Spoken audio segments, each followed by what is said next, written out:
Assalamualaikum warahmatullahi wabarakatuh. Sampurasun, salam somea, selamat pagi wargi Cianjur. Kembali lagi di podcast dokter kita bersama saya, Dr. Gigi Nade Erika sebagai moderator. Dan hari ini saya ditemani oleh dua tamu spesial, ada kakak-kakak dokter di sini. Mungkin boleh dok sebelum dimulai perkenalan dulu? Ya, pagi dok. Pagi semua juga semua kakak-kakak. Kenalin, saya Dr. Gigi Yonatan yang sedang intensif di Rumah Sakit Umum Dr. Gigi Dr. RSUD Sayang Cianjur. Oke, dan saya, selamat pagi semua. Saya Dr. Gigi Dimas, yang hari ini juga akan menjadi salah satu narasumber untuk podcast kita hari ini, yang mungkin nanti akan dibawa lebih lanjut ya oleh Dr. Gigi Nade, dok. Salam kenal semuanya, salam kenal juga ibu-ibu sekalian yang lagi menonton di rumah. Nah, sekarang karena kita udah kenal semuanya sama kakak-kakak dokter di sini, kita boleh lanjut aja kali ya, Dok. Nah, hari ini kita mau bahas materi tentang gigi berlubang pada anak. Karena banyak banget nih, Dok, ibu-ibu yang nanya kenapa ya anak itu giginya gampang berlubang, banyak yang berlubang. Gimana ya caranya untuk mencegahnya? Bagaimana cara merawatnya? Kita lanjut aja kali ya, Dok, langsung ke pertanyaan yang pertama. Nah, sebelum kita mulai ke arah pertanyaan dari gigi berlubang, Dok, sebenarnya kapan sih dok pertama kali gigi anak itu mulai tumbuh? Saya dulu nih, apa Dr. Yonatan dulu nih? Boleh. Oke, saya dulu nih dok ya. Jadi kalau kita tanya kapan sih sebenarnya gigi itu akan tumbuh ya pada anak? Kalau pada anak itu biasanya baru tumbuh sekitar 6 sampai 10 bulan untuk gigi yang pertama. Biasanya gigi pertama itu yang tumbuh gigi seri atau gigi yang paling depan. Jadi biasanya kita lihat tuh pada anak kecil kalau lagi nyengir, ketawa tuh mulai ada tuh kayak putih-putih di depan giginya. Nah, itu gigi seri pertama yang muncul. Biasanya munculnya 6 sampai 10 bulan. Jadi usianya sebelum 12 tahun atau sebelum anaknya ulang tahun udah ada. Kemudian baru disusul dengan gigi seri berikutnya yang ada di sebelah gigi seri utamanya, itu tumbuhnya sekitar 8 sampai 12 bulan. Jadi nanti biasanya pas adik-adik di rumah yang masih kecil gitu ya, masih kurang dari 1 tahun, di ulang tahun pertamanya sudah memiliki sekitar 4 sampai 6 gigi. Gitu. Kemudian baru dilanjutkan dengan pertumbuhan gigi geraham pertama yang tumbuhnya itu biasanya setelah dia ulang tahun. Jaraknya itu sekitar 12 sampai 18 bulan. Kemudian dilanjutkan dengan gigi taringnya yang akan tumbuh pada usia sekitar 16 sampai 20 bulan mungkin ya sebelum ulang tahun keduanya, dan kemudian baru gigi geraham yang paling belakang. Itu baru tumbuh ya sekitar 24 bulan lebih. Jadi 2 tahun itu biasanya anak-anak baru mulai penuh giginya ya, gigi susunya gitu. Nah, oke. Jadi ibu-ibu dan teman-teman sekalian, kita udah tahu nih kalau misalkan ternyata gigi di anak itu jenisnya ada macam-macam dan usia pertumbuhannya juga macam-macam ya dok ya. Nah, kira-kira dok, kapan sih waktu yang tepat pertama kali ibu-ibu tuh harus bawa anaknya ke dokter gigi? Apakah ketika gigi serinya pertama tumbuh atau gigi geraham atau kapan kira-kira dok? Ya, itu pertanyaan bagus ya. Pasti bunda-bunda bingung kan di rumah, ini kapan sih harus bawa anaknya ke dokter gigi? Apakah pada umur berapa umurnya misalnya. Jadi kita atau bunda-bunda di rumah itu membawa anaknya ke dokter gigi itu bisa ketika giginya itu sudah mulai tumbuh. Jadi tadi seperti yang dokter Dimas bilang, pada usia 6 bulan giginya itu sudah mulai tumbuh, sudah mulai kelihatan. Itu kita sudah bisa membawanya ke dokter gigi untuk dilihat sesuai nggak sih ini pertumbuhannya, di umur 6 bulan dia sudah tumbuh, atau apakah ada terjadi yang namanya delay erupsi atau giginya terlambat tumbuh. Jadi kita bisa mengantisipasi biar giginya itu dapat tumbuh dengan baik. Betul, dan selain itu juga jangan lupa untuk merutinkan ya kontrol ke dokter gigi, karena seperti yang sudah kami bicarakan juga sebelumnya nih bunda-bunda di rumah, waktu pertumbuhan gigi itu dalam jangka waktu. Jadi tenang aja kalau misalkan pas ulang tahun anaknya belum tumbuh giginya, tenang aja nggak apa. Bisa jadi anaknya memang belum tumbuh giginya karena mungkin dari diet sehari-hari atau pola makan sehari-harinya itu adik-adik di rumah itu belum mencukupi. Nah, itulah tujuan kenapa kita harus membawa anak ke dokter gigi sedini mungkin. Sedini mungkin maksudnya adalah ketika giginya mulai tumbuh atau 6 bulan setelah gigi pertamanya tumbuh. Kalau 1 tahun belum ada yang tumbuh, berarti sudah harus dibawa ke dokter gigi untuk dilakukan pemeriksaan ya bunda-bunda ya.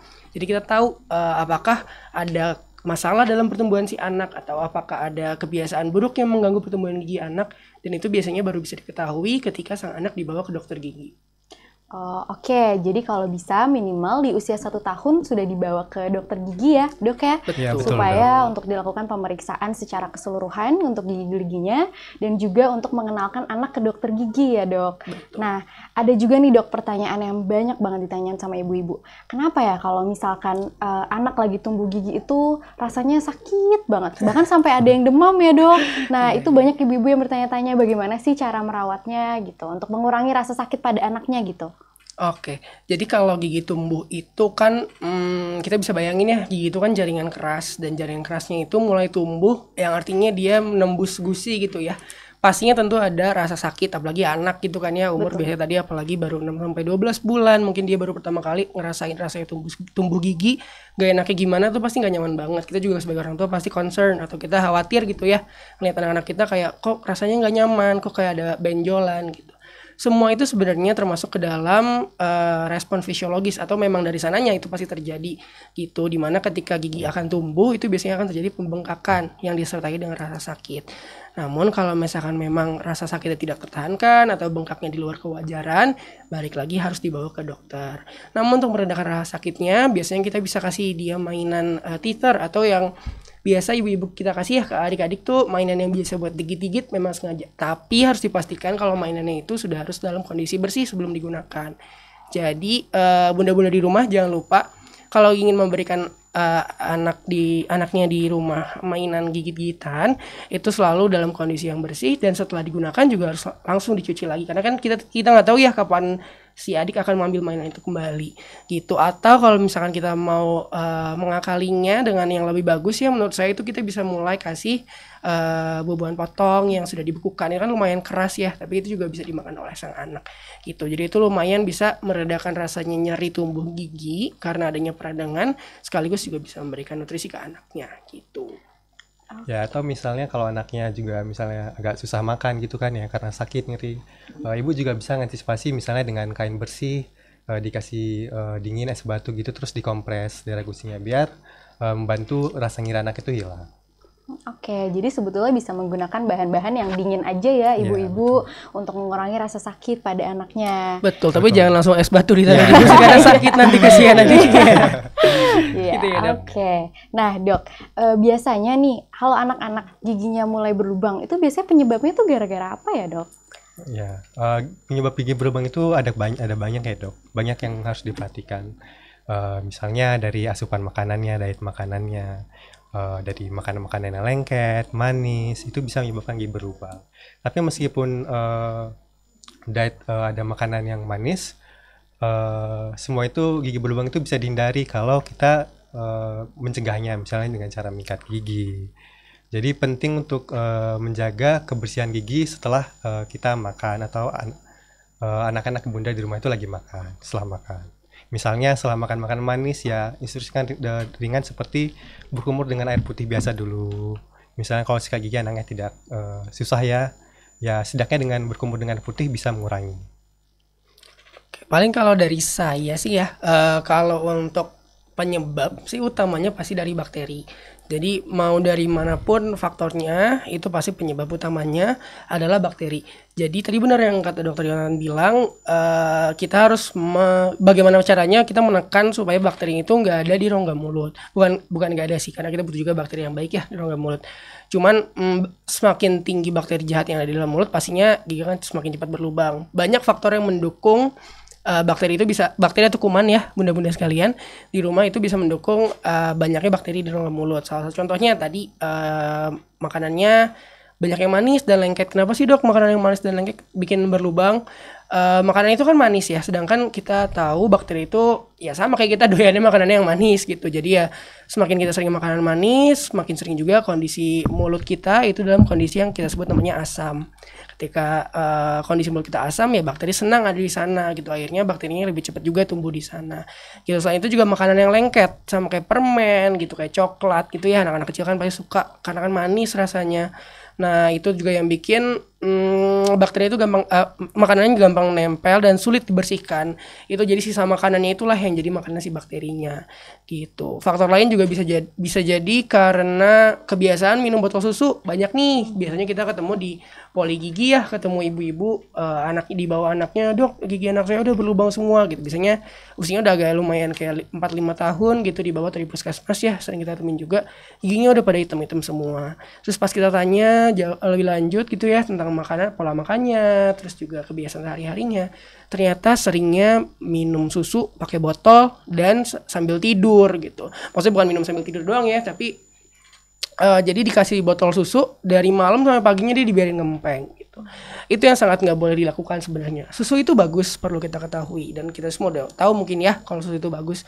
Cuman semakin sering air susu itu berada di rongga mulut dan mulutnya juga nggak dalam kondisi yang bersih terus, jadinya karena ada susunya terus panjang malam gitu ya, lama-lama pasti giginya akan rusak gitu, akan keropos juga karena ya apalagi susu botol gitu kan ya, susu botol kan berarti susu formula, biasanya susu formula juga pasti kan mengandung gula.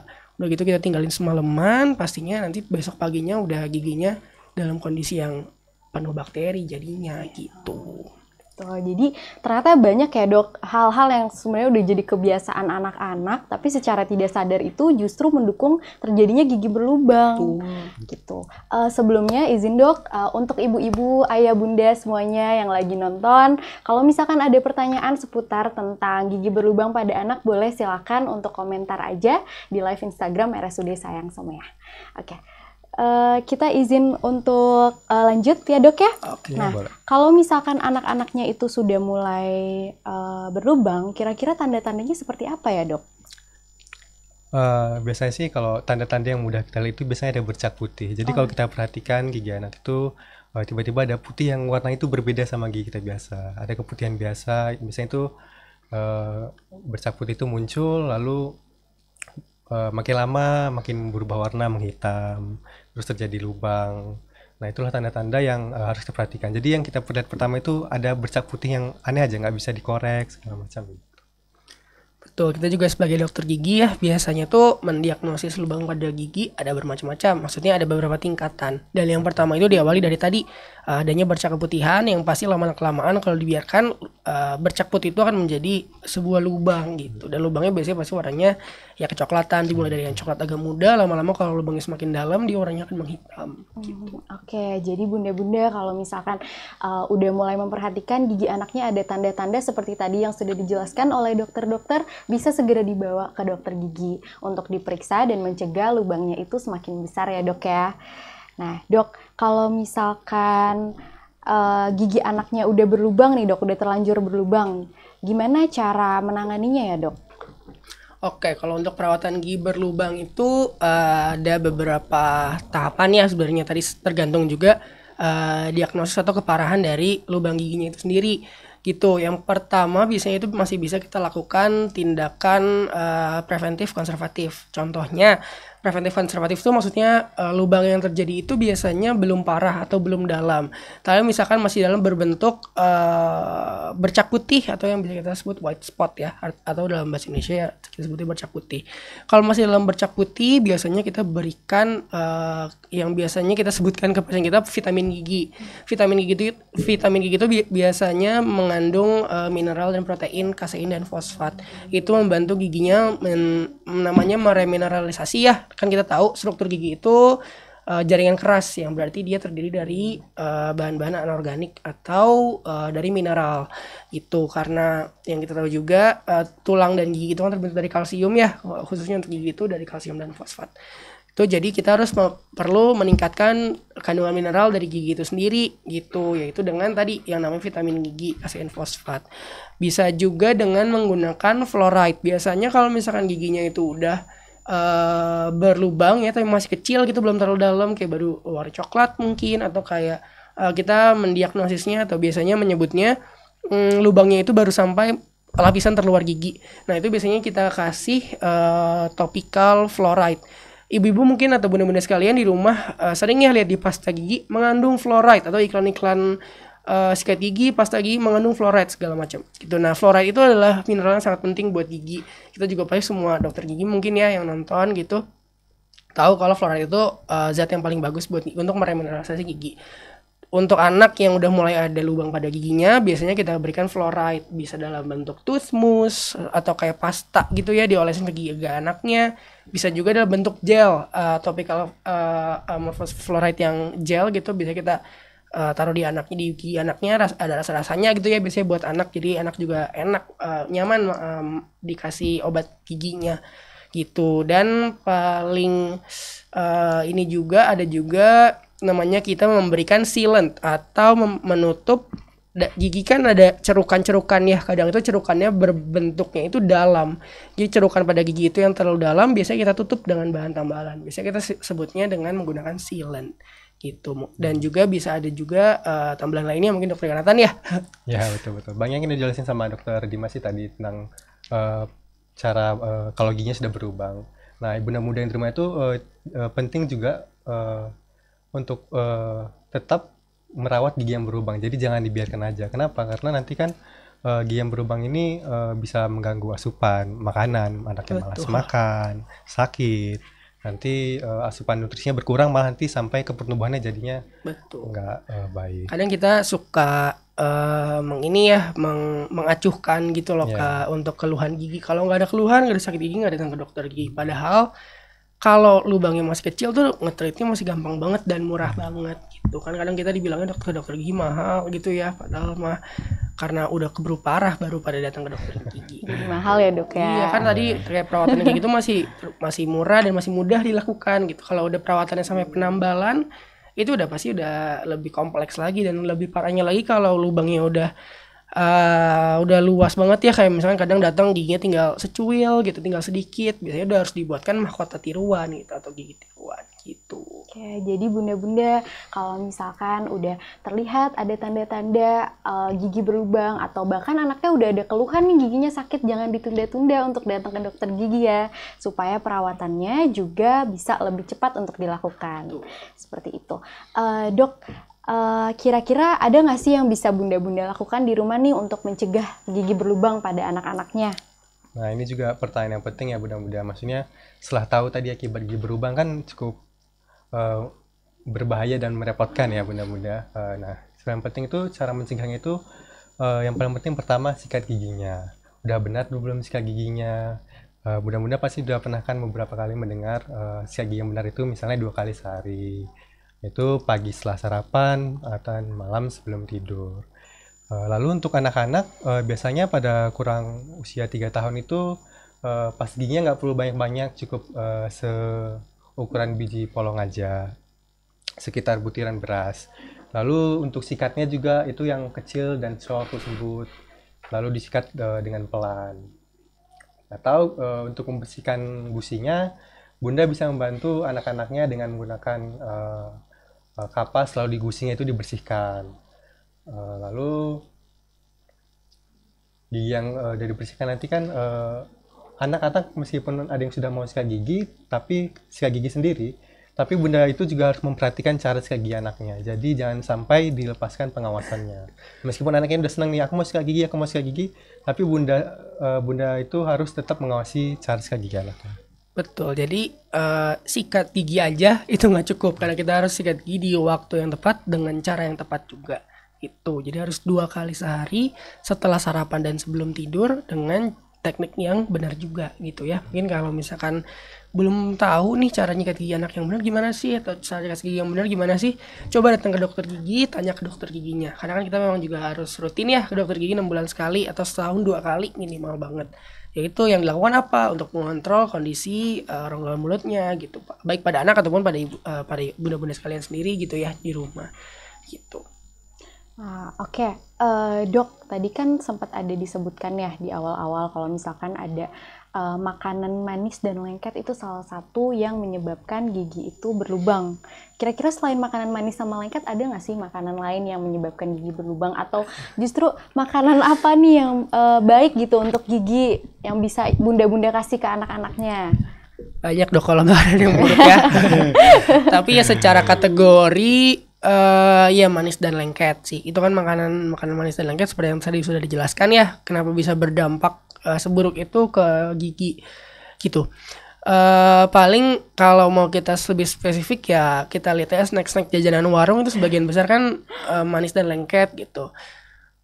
Pun juga kayak keripikan gitu juga kan kadang yang balik lagi yang gampang nyangkut di gigi itulah yang bikin lubang pada gigi. Makanya biasanya kita tuh untuk ngeberhentiin anak jajan tuh susah loh. Gitu maksudnya kayak mau seberapa kita ngelarang gitu ya pasti susah. Antara anaknya malah diem-diem jajan atau kayak nyolong-nyolong waktu gitu atau kayak ngerengek gimana malah makin susah gitu. Jadi kadang yang kita ajarkan ke ibu-ibu gitu ya ke di poli atau di puskesmas ketika ketemu anaknya nggak bisa dong kalau nggak jajan gitu. Sebenarnya jajan sih nggak apa-apa, cuman ya tadi harus dikontrol waktu jajannya gitu. Misalkan snackingnya kapan aja waktunya, atau kalau misalkan setelah snacking dibiasakan untuk berkumur jadi supaya rongga mulutnya itu juga tetap bersih gitu. Itu dari makanan ya. Kalau dari minuman sih biasanya minuman yang manis juga sama kayak mulai dari soda, teh manis, bahkan susu pun kalau dengan cara yang salah juga menjadi penyebab gigi berlubang gitu meskipun susunya sendiri itu udah sehat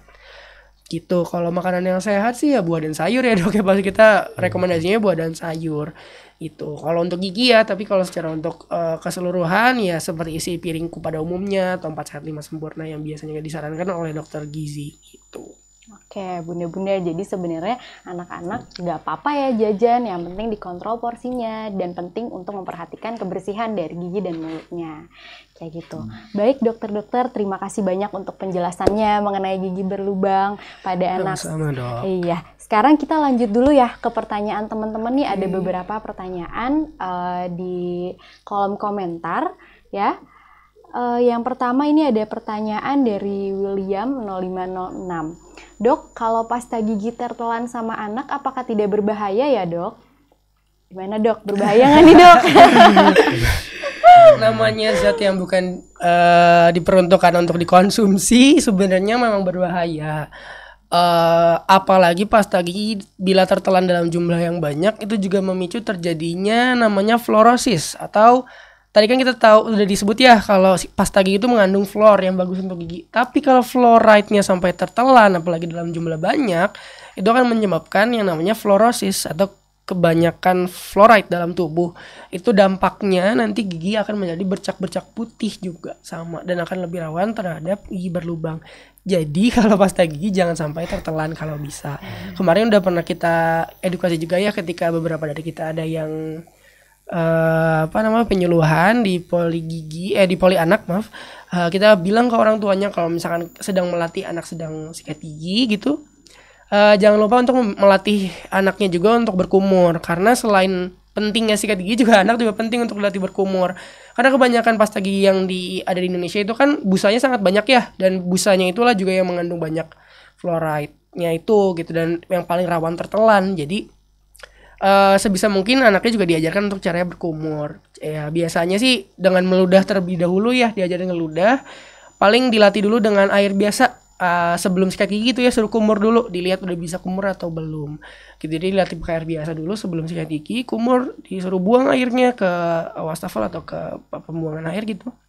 Kalau udah bisa oke, dilanjut untuk menyikat giginya. Ketika sudah selesai menyikat giginya dengan kondisi yang banyak busanya dibuang dulu atau dilepeh dulu busa-busa sisa pasta giginya, baru kemudian kumur. Jadi meminimalisir resiko ketika dia kumur ketelan tuh pasta gigi bersama busa-busanya yang nggak baik buat tubuh gitu. Ya itu betul sekali nih bilang Dr. Dimas ya. Jadi intinya itu segala yang berlebih itu tidak baik. Jadi kalau misalnya secara tidak sengaja tertelan ya masih oke, tapi jangan tidak sengaja itu tiap sikat gigi. Iya, gitu. kalau tidak sengaja setiap sikat gigi berarti belum bisa dan harus pengawasan orang tua gitu ya. Iya.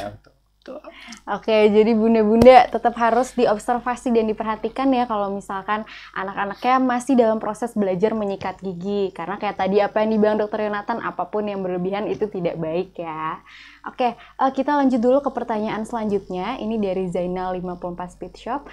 Halo dokter, gimana caranya agar anak semangat gosok gigi apalagi sebelum tidur? Gimana nih dok? Biasanya kan udah keburu ngantuk jadi ketiduran tuh. Betul. Sebenarnya ada banyak cara ya kalau membuat anak semangat untuk sikat gigi. Yang pertama kita harus lihat anaknya dulu ya, anaknya itu bagaimana.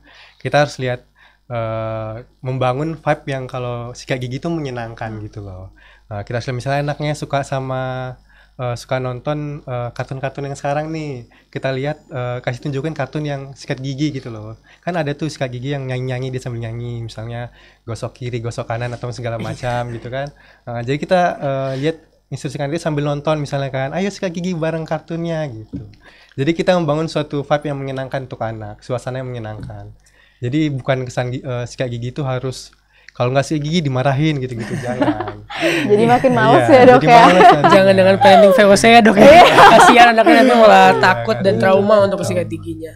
Bisa juga dibangun kedekatan dengan misalkan ayah bunda kan ini malam ya, kalau misalkan udah pulang kerja gitu diajak sikat gigi bareng-bareng gitu. Berarti ayo sikat gigi sama ayah bunda gitu. Itu juga menjadi kegiatan yang menyenangkan buat anak gitu. Jadinya pun berkesan. Jadi dari dia kecil diajak sikat gigi dan sampai besar pun dia akan ingat kalau oh malam tuh sebelum tidur harus sikat gigi gitu. Jadi di bawah suasananya tuh yang menyenangkan aja ya bunda-bunda, biar anak-anak juga semangat, malah jadi nanya tiap malam kapan nih gosok giginya Iya, betul. gitu. Lagi anak kecil yang masih ini ya masih halus-halus gitu di bawah 5 tahun 6 tahun anak-anak SD itu biasanya masih semangat kalau diajak sikat gigi sama orang tuanya gitu. Oke, terima kasih dok. Kita lanjut ke pertanyaan selanjutnya ya.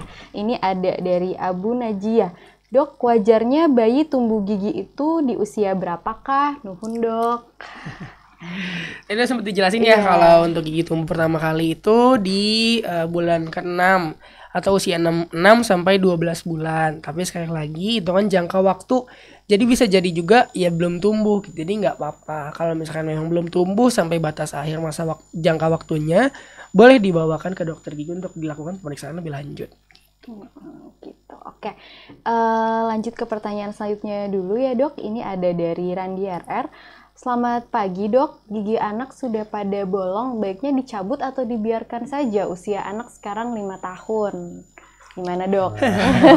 Yang namanya gigi bolong ya, gigi bolong itu artinya itu banyak bakteri di dalam situ gitu, banyak sumber-sumber infeksi. Jadi bagusnya ya tergantung lihat giginya juga ya.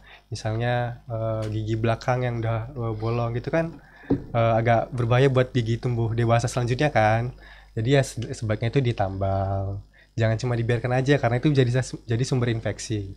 Betul, yang paling penting itu rongga mulut gak boleh ada gigi berlubang sebenarnya. Karena tadi yang disampaikan sama dokter Nathan juga, gigi yang berlubang sama dengan adanya bakteri. Adanya bakteri sama dengan memudahkan gigi mulut mudah terinfeksi gitu. Jadi ya harus gak boleh ada lubangnya gitu. Cuman harus dicabut atau ditambal tergantung juga tadi benar. Kita harus dilihat dulu sama dokter giginya apakah masih bisa diselamatkan ataukah harus dicabut gitu ya. Dicabut pun juga nggak sembarangan, apalagi tadi di-mention usianya 5 tahun ya. 5 tahun. Untuk 5 tahun itu kan berarti tadi kita juga belum bahas tuh untuk gigi permanen pertama tumbuh itu di sekitar usia 6 tahun.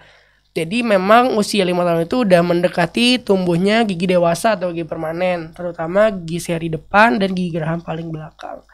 Kalau misalkan memang giginya itu sudah goyang dikarenakan sudah ada gigi permanen atau gigi dewasa yang sudah siap untuk tumbuh, biasanya dokter gigi akan merekomendasikan untuk dicabut. Namun ya kembali lagi kalau misalkan ternyata benih gigi permanennya atau gigi dewasanya masih jauh dan masih giginya pun juga masih bisa dipertahankan, pasti akan ditambal bagaimanapun caranya gitu. Ya, jadi bunda-bunda banyak nih ternyata faktornya untuk menentukan apakah gigi harus dicabut atau masih bisa diselamatkan dengan ditambal. Jadi kalau misalkan memang sudah ngelihat nih gigi anaknya ada yang berlubang, apalagi lubangnya besar, itu bisa langsung aja dibawa ke dokter gigi supaya bisa diperiksa dulu, dan kalau masih bisa diselamatkan, ya alhamdulillah pasti akan diselamatkan.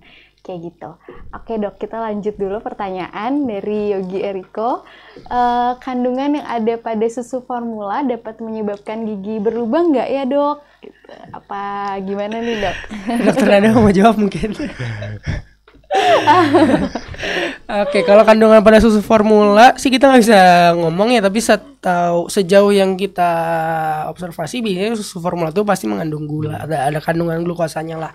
Gitu, makanya rasanya juga lebih enak kadang ya, anak-anak lebih pada suka gitu karena udah ada gulanya gitu ya. Paling kandungan yang membuat susu formula itu lebih tidak baik dari susu ASI itu ya dari kandungan gulanya gitu. Kalau dari kandungan segala macamnya mungkin susu formula juga sekarang ya modern kita tahu banyak yang udah dimodifikasi dengan apalah segala macam gitu dengan janji promosi masing-masing produk gitu. Ya itu pun uji klinis harus dilakukan juga dan harus dipantau lebih lanjut. Cuman kalau dari yang biasanya kita garis bawahi sih biasanya karena setiap susu formula itu ada kandungan gulanya, yang itu yang kurang baik gitu. Dan ya selama minum susunya normal-normal aja, maksudnya dengan gelas atau dengan botol tapi nggak sepanjang malam sih nggak apa-apa, nggak dilarang buat minum susu formula gitu ya. Jangan sampai salah informasi ntar pulang dari dengerin podcast anak gak boleh minum susu formula karena katanya banyak gulanya kata dokter yang ada di podcast. Wah itu salah tuh, bunda-bunda jangan sampai kayak gitu ya. Yang penting tadi durasi dan frekuensinya itu harus dijaga supaya nggak terlalu sering atau nggak terlalu banyak, karena ya nanti akan menjadi malah kebalikan. Karena kita kan pasti selalu lihat ya susu baik untuk gigi, ya memang baik, tapi kalau misalkan dengan cara meminumnya dengan botol kemudian dibiarkan menggenang di mulut sepanjang malam, ya pastinya malah menyebabkan gigi berlubang gitu. Nah, betul yang kata dokter Dimas tadi. Jadi yang penting itu misalnya minum susu malam hari sebelum tidur tuh biasanya banyak ya. Mudah-mudahan ngasih Dia tidur dia anaknya. tidur, dikasih minum susu. Nah, itu yang salah.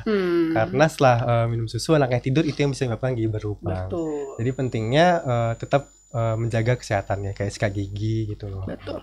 Kalau misalkan emang mau dibiasakan minum susu sebelum tidur, pastikan dia akan sikat gigi setelah minum susunya, kemudian baru pergi tidur gitu. Jangan minum susu pakai dot sampai tidur, itu udah salah. Itu udah salah. Oke, jadi sebenarnya yang penting ya bunda-bunda ya gimana cara kita sebagai orang tua untuk membersihkan gigi dan mulutnya setiap habis minum susu ya. Jadi bukan susunya yang jelek ya, tapi bagaimana cara kita membersihkan gigi dan mulutnya. Oke dok, kita lanjut ke pertanyaan selanjutnya nih dari Dodi 132129. Berapa kali sehari sih dok harus menggosok gigi untuk si anak? Ya. Sebenarnya untuk anak ataupun untuk kita sebenarnya sama aja. Ya. Mau untuk anak kita, jadi bunda-bunda di rumah ya tetap sikat giginya anak sama maupun bunda ya sama, pagi hari setelah makan dan malam hari sebelum tidur. Dan lebih bagus kalau sikat giginya bareng-bareng aja. Iya. Sekaligus diawasi atau diajarkan ya sang betul, anak ya. Terus yang lebih penting lagi, kalau kita sikat gigi setelah makan, pastikan itu sudah 15 menit sampai 20 menit setelah makan. Karena kalau kita setelah makan itu rongga mulutnya dalam kondisi asam juga. Jadi kalau kita langsung sikat giginya itu malah merusak gigi. Jadi kasih jarak waktu sekitar 15 sampai 20 menit setelah makan sarapan baru digosok giginya gitu.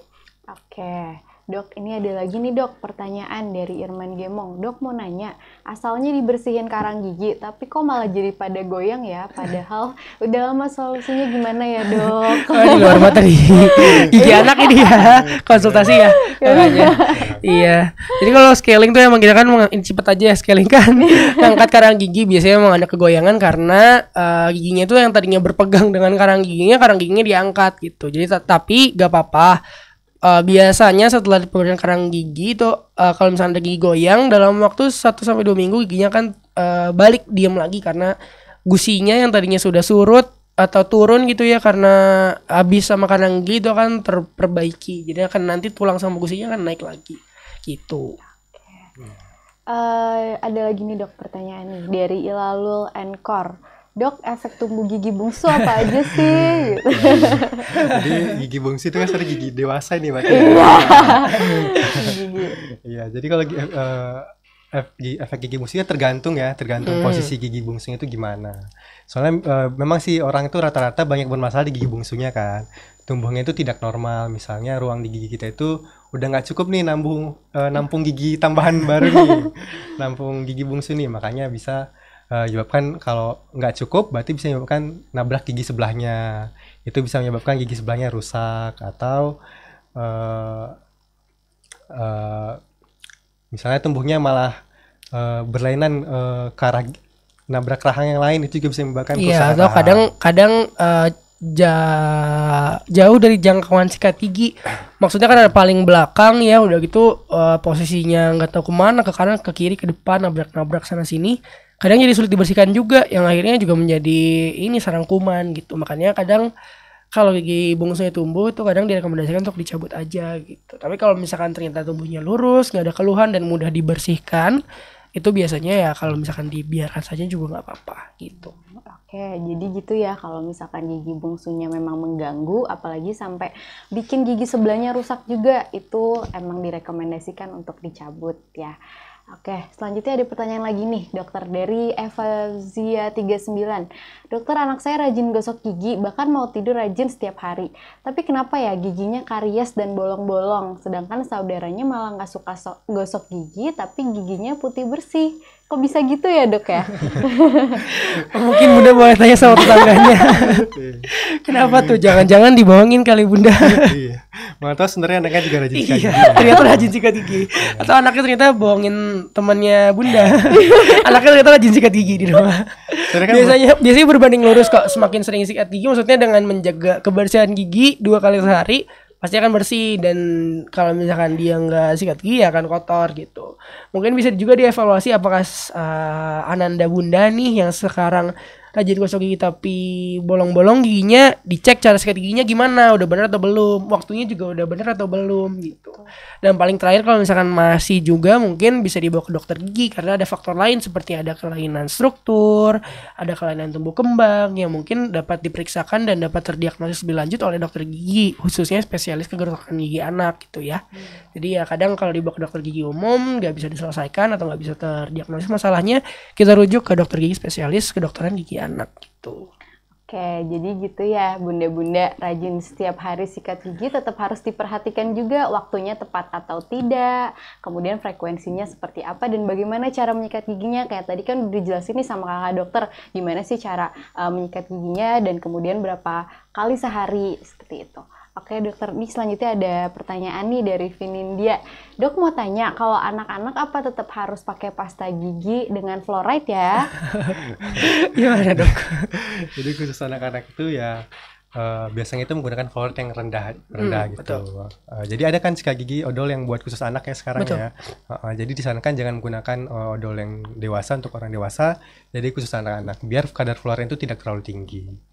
Jadi biasanya tuh kita punya guideline pada usia sekian sampai sekian fluoride yang boleh diterima itu berapa ppm. ppm tuh seperti kandungan fluoride-nya ya berapa banyak gitu.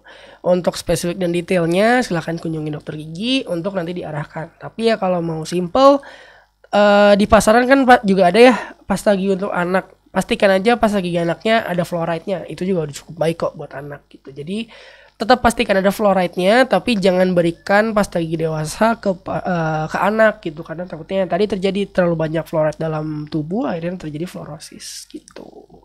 Oke, tidak terasa nih dokter-dokter kita udah 30 menit ngobrol-ngobrol di sini. Iya, udah banyak banget nih ilmu-ilmu yang kita dapetin dari dokter-dokter ya, bunda-bunda. Semoga aja semua penjelasan dari dokter-dokter ini bisa sampai ke bunda-bunda dan bisa diterima. Sebelum ditutup, mungkin dari dokter-dokter ada pesan yang mau disampaikan? Paling kalau pesan balik lagi sih ya, semua dokter gigi pasti mengingatkan untuk para pasiennya dan juga para penonton di rumah gitu ya, misalkan untuk sekarang dan terkhusus untuk ayah bunda di rumah yang sedang mendengarkan karena ingin mendengarkan topik terkait gigi anak. Jangan lupa untuk selalu mensikat giginya 2 kali sehari. Jangan lupa 2 kali sehari setelah sarapan dan sebelum tidur.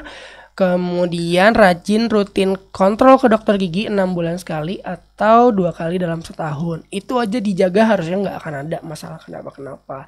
Gitu ya, untuk perintilan atau detailnya seperti apa cara merawat giginya bisa dikonsultasikan ke dokter gigi di rumah sakit, puskesmas atau klinik gigi terdekat. Ya, dari saya sih udah lengkap sih. Oke, baik. Oke, baik dokter. Dari bunda-bunda dan teman-teman sekalian yang nonton, kalau misalkan memang masih ada pertanyaan, boleh banget DM aja langsung ke Instagram RSUD Sayang Somea. Terima kasih banyak dokter-dokter, kita udah ngobrol-ngobrol bareng di sini. Ya, untuk teman-teman dan bunda-bunda juga makasih banyak udah nonton, ngikutin dari awal sampai akhir, udah nanya-nanya juga sama dokter-dokter di sini. Untuk teman-teman yang lagi nonton, jangan lupa untuk follow dan subscribe media sosialnya RSUD Sayang Kabupaten Cianjur, Instagram, Facebook, dan TikTok @RSUD Sayang Somea untuk mendapatkan informasi mengenai pelayanan RSUD Sayang dan edukasi kesehatan. Ya, cukup sekian dari kami. Wassalamualaikum warahmatullahi wabarakatuh. Bye-bye. Dadah, sampai ketemu di podcast berikutnya. Terima kasih semuanya.